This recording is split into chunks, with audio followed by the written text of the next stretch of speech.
troisième victoire hier du côté de St. Mary's Stadium pour les Eagles de Crystal Palace. Roy Hodgson qui est arrivé il y a quelques semaines suite au limogeage de Pat Vieira. Et il a réussi à renverser l'état de forme de Crystal Palace. Ils n'arrivaient pas à gagner de match, ou en tout cas très peu. Ils étaient plutôt sur des matchs nuls.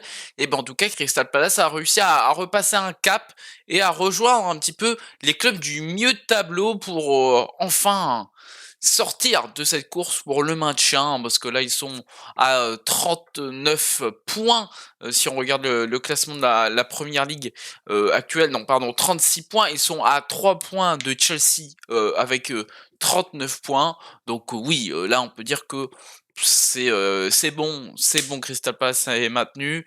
Et on va voir un petit peu le futur calendrier qui va arriver pour Crystal Palace. Crystal Palace a fait le choix de rappeler Roy Hodgson, Roy Hodgson qui avait été coach pendant 4 saisons à Crystal Palace entre 2018 par là et très récemment, hein. Il a été viré il est parti en retraite en 2020 à l'issue de la saison 2020-2021. Roy Hodgson qui est de retour du côté de Crystal Palace. J'étais un peu étonné de ce choix parce que je pensais que Crystal Palace voulait passer un cap. Faut savoir que depuis le retour de Crystal Palace en 2013, Crystal Palace n'a pas réussi à passer le cap de la 11e place de classement de Première Ligue. Hein. C'était Pat Vieira qui l'avait mis lors de la saison dernière.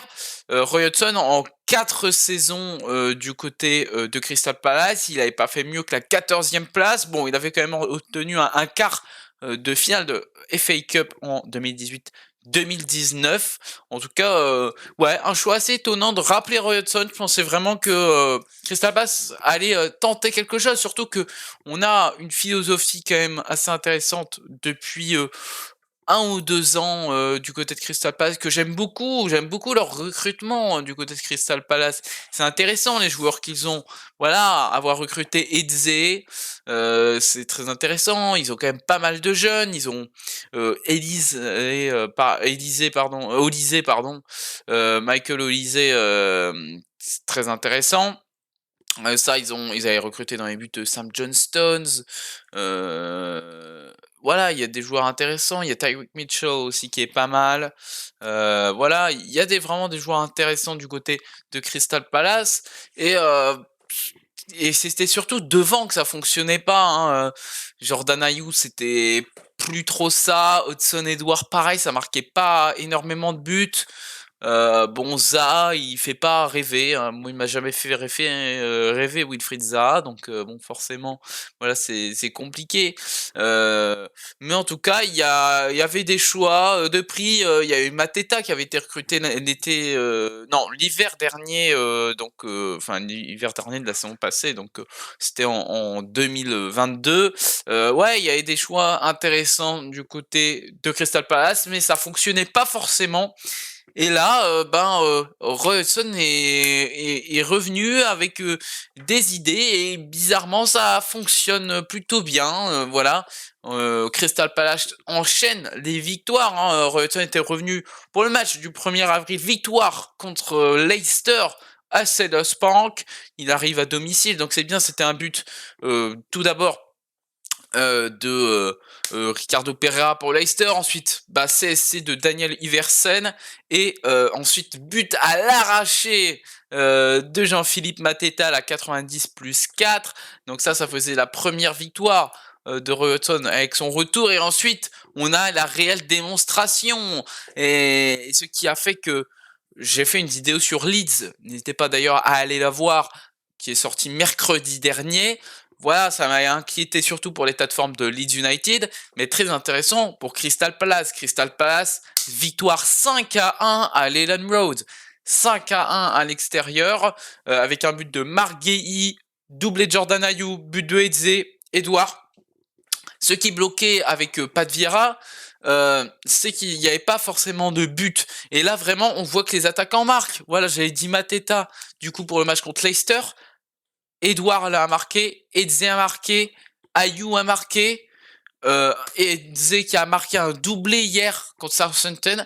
Donc forcément, les attaquants marquent. Il n'y a plus que Michael Olise. Sauf que Michael Olise, lui, il avait fait 3 passes décisives dans le match contre Leeds United. Voilà, Crystal Palace est de retour dans le milieu de tableau de Première Ligue, hein, comme je le disais en introduction. Ils sont à 3 points de Chelsea 11e.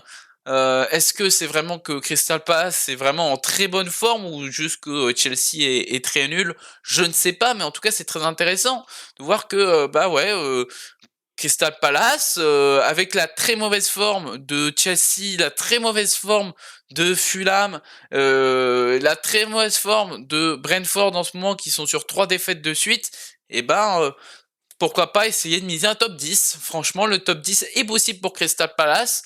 Bon, si on regarde un petit peu le calendrier des joueurs de Crystal Palace, parce que bon, c'est pas tout, il y a quand même des choses qui arrivent pour Crystal Palace. On a Everton le 22 avril, nous avons ensuite le 25 avril, nous avons un déplacement du côté du Molineux Stadium de Wolverhampton. Nous avons ensuite un match contre West Ham à Selhurst Park, donc ça va. Ensuite, déplacement du côté du Tottenham Hotspur Stadium, match compliqué. Ensuite, match contre Bournemouth à Selhurst Park. Nous avons un déplacement du côté de Craven Cottage et ça finit par Nottingham Forest à Selhurst Park. Donc un calendrier quand même, somme toute, assez facile.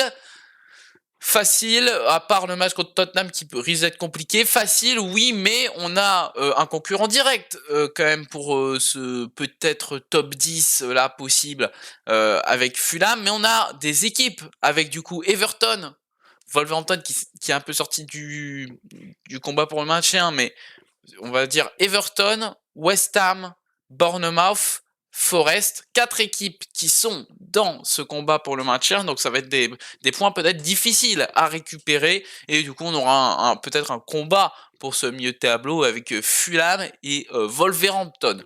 En tout cas, on espère que ça va aller pour Crystal Palace. Il n'y a pas forcément de raison que ça ne va pas pour Crystal Palace. Je pense vraiment que ça y est, Crystal Palace est reparti sur une nouvelle dynamique et ça fait du bien de revoir aussi Crystal Palace gagner un petit peu parce que franchement leur équipe est sympa, ils ont des joueurs avec beaucoup de potentiel.